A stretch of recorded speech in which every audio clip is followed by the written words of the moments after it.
नमस्कार, AB star news देख रहे हैं आप और मैं हूं आपके साथ सोहन सिंह। वक्त हो चला है यूपी की खबरों का। शुरुआत करेंगे कोरोना से जुड़ी खबर के साथ में। दरअसल देश भर में कोरोना को लेकर अब सरकारें एक्टिव होती हुई नजर आ रही हैं।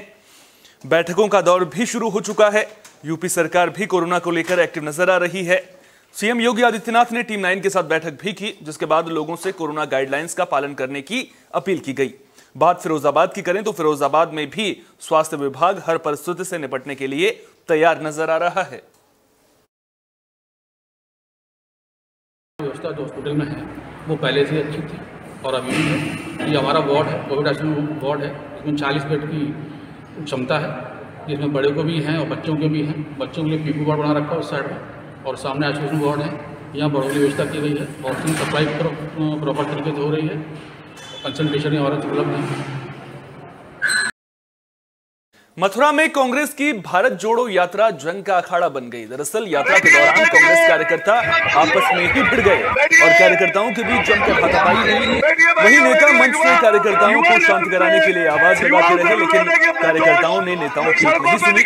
बता दें कि मथुरा में कांग्रेस की भारत जोड़ो यात्रा होली गेट से शुरू हुई थी, लेकिन इस दौरान कांग्रेस कार्यकर्ता अपनी ही पार्टी का मजाक बनवाते हुए नजर आए। तस्वीरों में भी आप देख सकते हैं कि किस तरह से कांग्रेस कार्यकर्ता एक दूसरे से भिड़ते हुए नजर आ रहे हैं।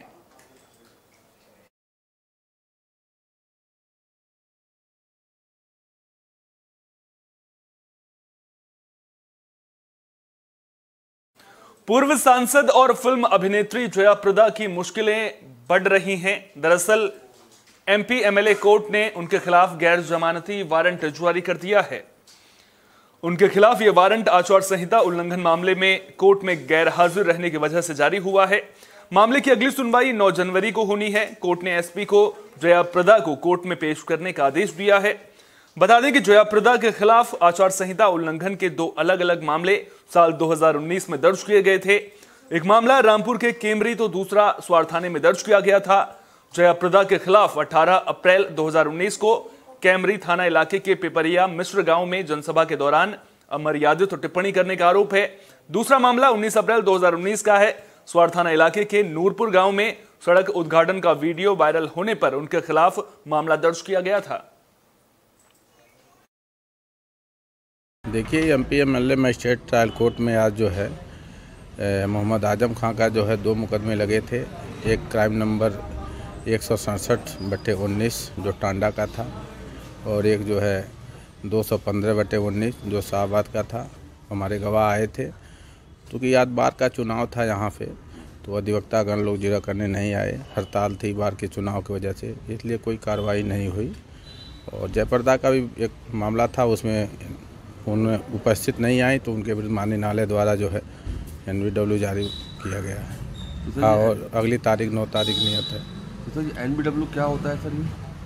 ये वारंट होता है उपस्थित करना, हाजिर उपस्थित करने के लिए जारी किया जाता है माननीय न्यायालय द्वारा। अच्छा सर, किस मामले में हुआ है सर ये? एक चुनाव आचार संहिता उल्लंघन के मामले हैं, उसी में। तो इसमें अगली तारीख कब है सर? 9 तारीख है। मुजफ्फरनगर के पुरकाजी से विधायक अनिल कुमार को कोर्ट ने दोषी करार दिया है। आचार संहिता उल्लंघन मामले में उन्हें दोषी करार दिया गया है। विधायक अनिल कुमार पर 15 दिन की सजा के साथ 100 रुपए का जुर्माना भी लगाया गया है। मामला साल 2017 का है। दरअसल नामांकन के बाद उनके खिलाफ आचार संहिता के उल्लंघन का मामला दर्ज किया गया था। आरोप था कि अनिल अपने समर्थकों और ढोल नगाड़ों के साथ नामांकन करवाने पहुंचे थे। सजा हुई आज। अबे देख आईडी पकड़ रख दी। धारा 188 हमारा उसका आचार संहिता उल्लंघन का, और जो ये मुकदमा जब 2017 में कायम हुआ था, इस मुकदमे की जानकारी भी नहीं थी मुझे। जानकारी भी समन के माध्यम से हुई थी, लेकिन जब कोर्ट का समन आया तो उसमें हमने जमानत भी कराई थी इलाहाबाद से। उस समय एमपी एमएलए कोर्ट इलाहाबाद हुआ करती थी, और पत्रावलियों को खास एविडेंस भी नहीं, लेकिन जो है जो भी निर्णय आया है उसका हम सम्मान करते हैं। और इस निर्णय को लेकर हम जो अपर कोर्ट है उसमें हम अपील करने का काम करें। क्या निर्णय आया विधायक जी? कितनी सजा की बात आ रही है? कितनी सजा हुई है? क्या जुर्माना हुआ? जो निर्णय हुआ उसमें 100 रुपये इन्होंने जुर्माना किया है, 15 दिन की सजा की। वैसे तो एक तरह से बेइज्जती सी कर दी, करनी तो 6 महीने कर देते हैं, मैक्सिमम 6 महीने की थी। पूरी कर देते। लेकिन चलो कोई बात नहीं, जो भी है भाई, हम तो कोर्ट का सम्मान करते हैं, कोई दिक्कत नहीं है। जो भी है अपनी बात को जो है हम अपर कोर्ट में रखने का काम करें। अब जमानत मिल गई आपको? हाँ, जमानत। मुजफ्फरनगर में आवारा पशुओं से होने वाली परेशानियां खत्म होने का नाम नहीं ले रही हैं। भारतीय किसान यूनियन ने आवारा पशुओं की समस्याओं को लेकर सीएम के नाम ज्ञापन सौंपा है। मामला चरथावल कस्बे का है। ज्ञापन में कहा गया है कि आवारा पशु आए दिन किसानों की फसलों को बर्बाद कर रहे हैं, साथ ही कभी कभी स्थानीय लोगों पर भी हमला कर देते हैं। भारतीय किसान यूनियन ने सरकार से आवारा पशुओं के लिए व्यवस्था करने की मांग की है। ऐसा न होने पर बड़ा आंदोलन करने की चेतावनी दी गई है। आज किस तरह का ज्ञापन सौंपा गया? ये ज्ञापन जो आवारा पशु हैं, इन आवारा पशु के बारे में ज्ञापन दिया गया है। इन्होंने सारी तो गेहूं की फसल नष्ट कर दी। अभी बो कहीं निमटे सारी खा ली। सिरसों बोई थी, लोगों ने 20-20 बीघे सिरसों बोई थी, उसमें एक भी पे डन जमा, सब खा लिए। पूरी तरह फसल जो है तहस नहस कर दी। किसान जो है जंगल में जाने से डर रहा है। गोरे जो हैं भाग भाग कर टक्कर मार रहे। अभी बिराड़सी गाँव में अभी 4 दिन पहले एक किसान की मौत होगी। गोरों ने घेर कर टक्कर मार मार कर जान से मार दिया। सब किसान अपने घर में एक समूह बना के जंगल में जा रहे हैं। बुरा हाल है। ऐसा हमारा मुख्यमंत्री से अनुरोध है कि जल्द से जल्द इस बारे में कोई मामले में संज्ञान लें। अगर मामले का संज्ञान नहीं लिया गया तो किस तरह की कार्रवाई ली जाएगी? मामले का संज्ञान लेकर हमारे पर और क्या है, किसान चला बेबस है, ओट की चोटी दे सकें या धरना प्रदर्शन कर सकें, बैठ सकें। भाई फसल तो सारी गोरे खा गए, किसान पर तो कर्जा होगा, मरने का कार पा रहा है, भूखमरी फैल रही पूरी। किसको दिया गया ज्ञापन? ज्ञापन थाना अध्यक्ष राकेश शर्मा को दिया, जो मुख्यमंत्री को। झारखंड सरकार के एक फैसले से जैन समाज आक्रोशित नजर आ रहा है। यूपी के फिरोजाबाद में जैन समाज ने मौन जुलूस निकाला है। दरअसल झारखंड सरकार ने जैन समाज के पवित्र तीर्थ स्थल सम्मेद शिखर सिद्ध क्षेत्र को पर्यटन क्षेत्र घोषित कर दिया है, जिसका जैन समाज विरोध कर रहा है। फिरोजाबाद में जैन समाज के लोग बड़ा जैन मंदिर पर इकट्ठा हुए और महाराज सौभाग्य सागर के सानिध्य में मौन जुलूस निकाला। साथ ही जैन समाज ने डीएम शिव विधान पांडे को ज्ञापन सौंपकर तीर्थस्थल को पर्यटन क्षेत्र घोषित न करने की भी मांग की है।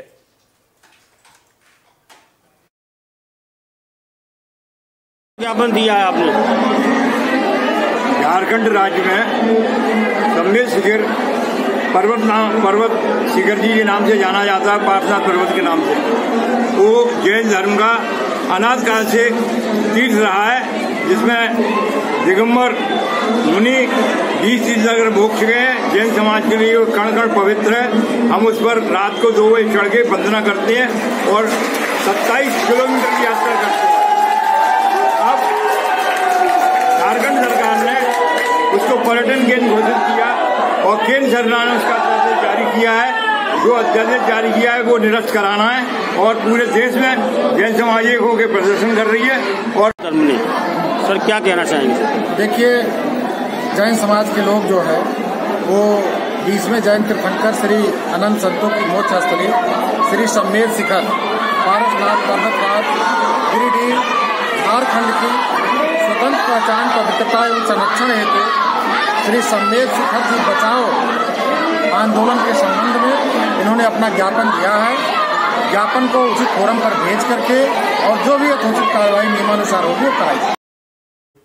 झांसी के एसएसपी राजेश एस गुरसराय थाने का औचक निरीक्षण करने पहुंचे। इस दौरान उन्होंने पुलिस को राहुल सोनी हत्याकांड का जल्द खुलासा करने के निर्देश दिए। थाना परिसर में खाली जगह पर भवन बनाने का प्रस्ताव इस दौरान एसएसपी ने मांगा। साथ ही थाने के सामने खाली पड़ी सरकारी जगह का नापजोक करवाकर निर्माण कराने की बात कही। एसएसपी ने इस दौरान महिला हेल्पलाइन समेत सरकारी दस्तावेजों का भी बारीकी से निरीक्षण किया।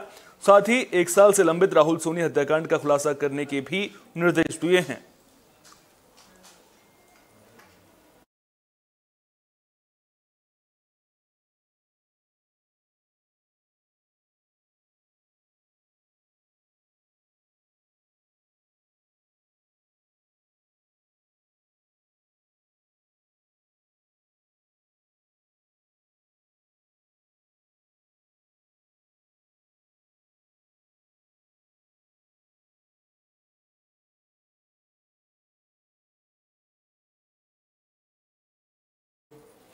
औरैया की बेटी आयुषी सिंगर ने जिले का नाम रोशन किया है। उनका चयन महिला अंडर 19 क्रिकेट टीम में हुआ है।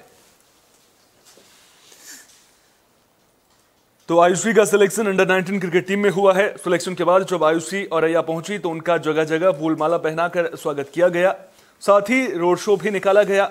बता दें कि आयुषी की मां और भाई ने भी इस दौरान उनका भरपूर साथ दिया है, उसे कभी पिता की कमी महसूस नहीं होने दी। बता दें कि आयुषी जब इलाहाबाद में पढ़ती थी तो उन्होंने क्रिकेटर आशीष नेहरा की एकेडमी ज्वाइन की थी। वो कई बार अंडर 13 में खेलने के बाद बाहर भी हुई, लेकिन उन्होंने हिम्मत नहीं हारी और प्रैक्टिस जारी रखी। बता दें कि आयुषी तेज गेंदबाज हैं और उनका सपना देश के लिए खेलने का है।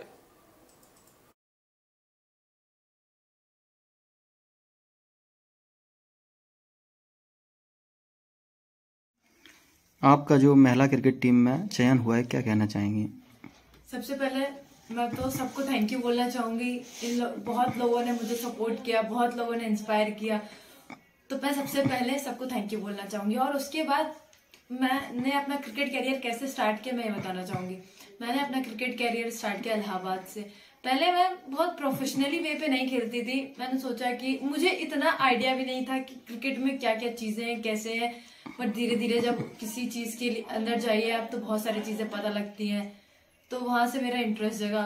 और फिर मैंने 4 साल ट्राई किया। मैं कैंप से बाहर जाती थी, बहुत दिक्कतें, मतलब बहुत परेशानी होती थी जब आप 30 के कैंप से जाके बाहर हो जाते, पर फिर भी मैंने ट्राई किया, काफ़ी ट्राई किया। मेरे घर वालों ने काफ़ी सपोर्ट किया। आज मैं वनडे की टीम में सेलेक्ट हो गई हूँ। अच्छा, आप किसको श्रेय देना चाहेंगे? मैं इसलिए अपने घर वालों के, अपने माँ को, भाई को, अपने सर पुष्पेंद्र चंदल उनको, और मेरे जोन के सर हैं श्याम बाबू सर, यूपीसीए में भी उनको अच्छे पोस्ट पे हैं, तो मैं उनको देना चाहूँगी। आपकी बेटी ने जो महिला क्रिकेट में चयन किया है, क्या कहना चाहेंगी आप? मैं ये कहना चाहूँगी कि बहुत गर्व की बात है। आज जितनी मुझे खुशी हो रही है शायद कभी नहीं हुई है। और मेरे लिए क्या, जो मेरे गांव के हैं, क्षेत्र के हैं, जो मेरे समाज के हैं, उन सभी के लिए एक प्रेरणा है कि मेरी बेटी यहाँ तक पहुँची है। और उधर औरैया पुलिस को बड़ी कामयाबी मिली है। पुलिस ने 2 शातिर ठगों को गिरफ्तार कर लिया है। दोनों शातिर ठगों ने जिले में खुद का ही बैंक खोल रखा था और जिले में कई ब्रांच खोलने और उसमें नौकरी देने के नाम पर ये लोगों से सिक्योरिटी मनी लेते थे। इतना ही नहीं, ये लोगों को महीने की सैलरी भी देते थे और फिर नौकरी कर रहे लोगों के रिश्तेदारों को नौकरी देने के नाम पर भी सिक्योरिटी मनी लेते थे। मामले का खुलासा तब हुआ जब इन लोगों ने एक युवक से करीब 7 लोगों को नौकरी दिलाने के नाम पर मोटी रकम तो ले ली, लेकिन नौकरी नहीं दी। युवक की शिकायत पर पुलिस ने जांच के बाद दोनों को गिरफ्तार कर लिया है।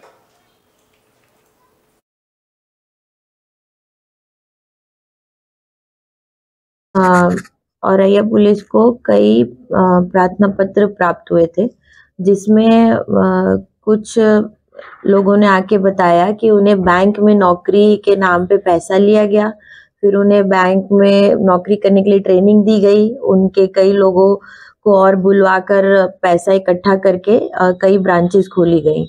और उसके बाद जब वो ब्रांच कई महीनों तक कुछ लोगों से पैसे लेकर एफडी, आरडी, सेविंग बैंक, इन सब के नाम से पैसा इकट्ठा करती रही, वो किसी बैंक के किसी खाते में नहीं गए।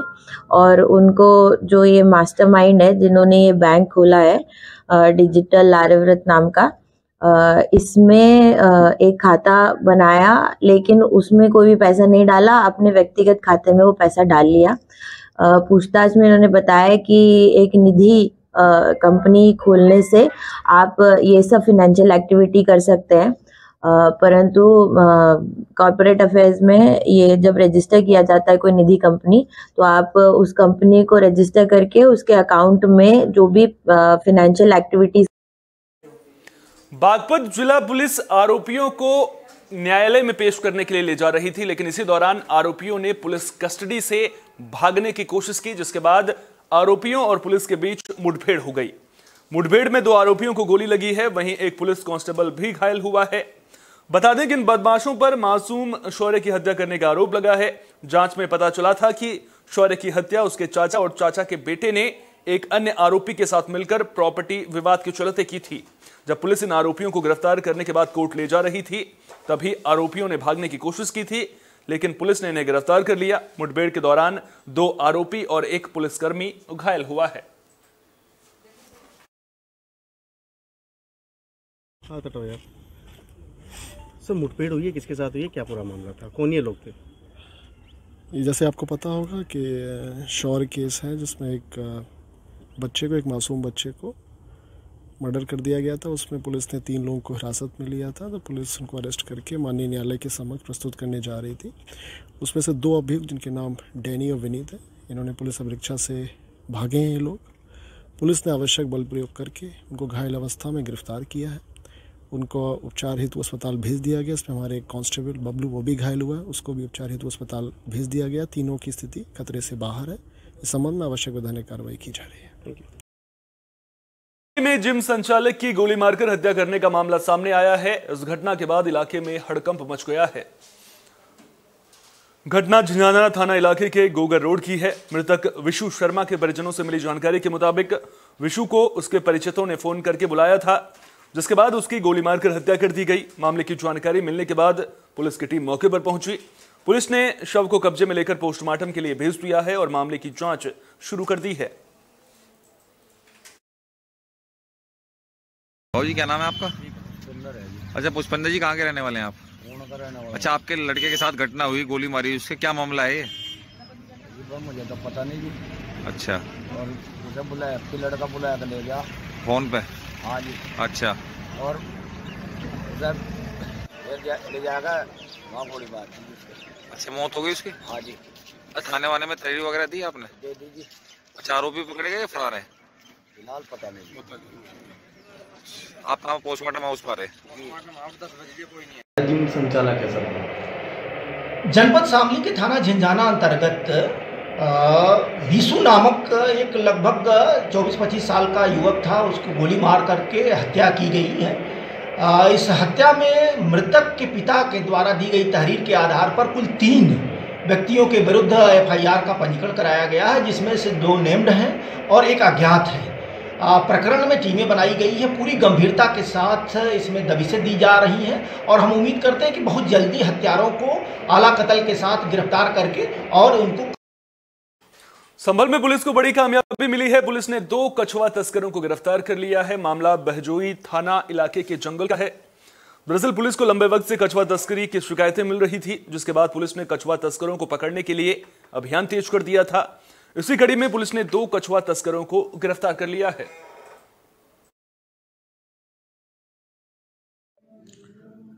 आज दिनांक 21/12/2022 को श्रीमान पुलिस अधीक्षक महोदय जनपद संभल और एडिशनल साहब के मार्गदर्शन में कुशल पर्यवेक्षण में थाना बहजोई पुलिस द्वारा तथा वन विभाग की टीम द्वारा थाना बहजोई क्षेत्र से करीबन 44 दुर्लभ प्रजाति के कछुए बरामद किए हैं, जिसमें 2 अभियुक्त गण विपिन और शिवा को गिरफ्तार किया गया है। ये इन कछुओं को लेकर बेचने के लिए जा रहे थे, जिनको बहुत ही दुर्लभ प्रजाति का माना गया है। ये वन्य जीव अधिनियम के अंतर्गत दंडनीय अपराध है। इस संबंध में थाना बहजोई पर मुकदमा अपराध संख्या 675/22 अंतर्गत धारा 9, 39, 42, 51 वन्य जीव संरक्षण अधिनियम दर्ज किया गया। आवश्यक विधिक। मथुरा में राया थाना पुलिस ने मोबाइल लूट की गुत्थी को सुलझा लिया है। दरअसल 3 आरोपियों को गिरफ्तार किया गया है। आरोप है कि तीनों आरोपी एक महिला से मोबाइल लूटकर फरार हो गए थे। पुलिस ने चेकिंग के दौरान गिरफ्तार बदमाशों से 2 मोबाइल, 2 तमंचे, 315 बोर के 2 जिंदा कारतूस बरामद किए हैं। फिलहाल इनका आपराधिक रिकॉर्ड खंगाला जा रहा है।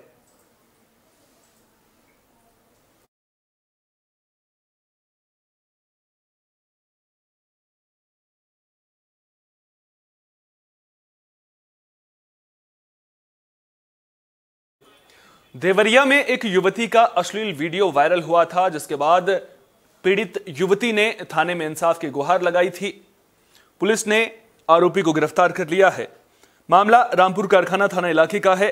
युवती ने आरोप लगाया था कि बिहार के रहने वाले एक युवक ने उसका वीडियो वायरल किया है, जिसकी शिकायत भी पुलिस से की गई थी और पुलिस ने युवक की तलाश भी शुरू कर दी थी। अब पुलिस ने आरोपी युवक को गिरफ्तार कर लिया है और कानूनी कार्रवाई शुरू कर दी है।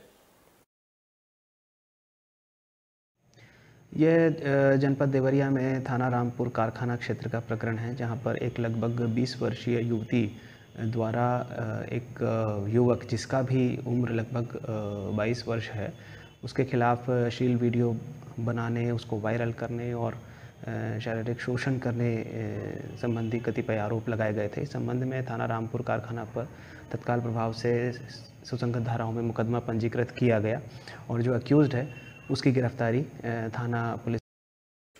फर्रुखाबाद में एक युवक पर शादी का झांसा देकर युवती का शारीरिक शोषण करने का आरोप लगा है। आरोप है कि युवक 6 साल तक युवती का शारीरिक शोषण करता रहा। मामला शमशाबाद थाना इलाके के शेरवानी टोला का है। जब युवती को पता चला कि लड़का दूसरी लड़की से शादी कर रहा था तो वो अपनी शादी को लेकर युवक पर दबाव बनाने लगी। आरोप है कि युवक और उसके भाई ने युवती को जान से मारने की धमकी दी, जिसके बाद पीड़िता ने थाने पहुंचकर पुलिस से इंसाफ की गुहार लगाई है।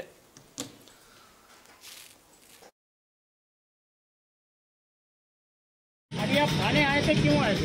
इसलिए आए, जो घटना हुई मैं बता चुकी हूँ। तो काजी टोले का सादाब है, उसने मेरे साथ मतलब वो करा है, नाजायज संबंध बनाए। कब से नाजायज संबंध बनाए आपके साथ? 6 साल हो गई है। पटाले पिटाला कर रहे हैं, शादी करेंगे और शादी मुझसे नहीं कर रहे हैं। मेरे घर पे आया था तो मैंने मुझसे कह दिया कि शादी नहीं करेंगे और मुझे धक्का दे देंगे, कट्टा बुरे में मार के मेरे भैया को पर कट्टा रख के गया। जब मैं जान से मार देंगे जब तुम्हें खाने करा, इसलिए मैं आई मैं तो खाने मैंने गया और मैं बेबाक की बच्ची हूँ। आपका क्या नाम है? आरफा। पिता के क्या नाम है? सायर। मोहल्ला के क्या नाम? शेरवानी टेलीकोट। आपने थाना पुलिस को शिकायत की है? हाँ। पुलिस ने क्या कहा? पुलिस ने अभी करी है। यूपी की खबरों में फिलहाल के लिए इतना ही। देश दुनिया की तमाम अहम खबरों के लिए बने रहिए AB स्टार न्यूज के साथ, क्योंकि यहां पर खबरों का सिलसिला कभी नहीं थमता।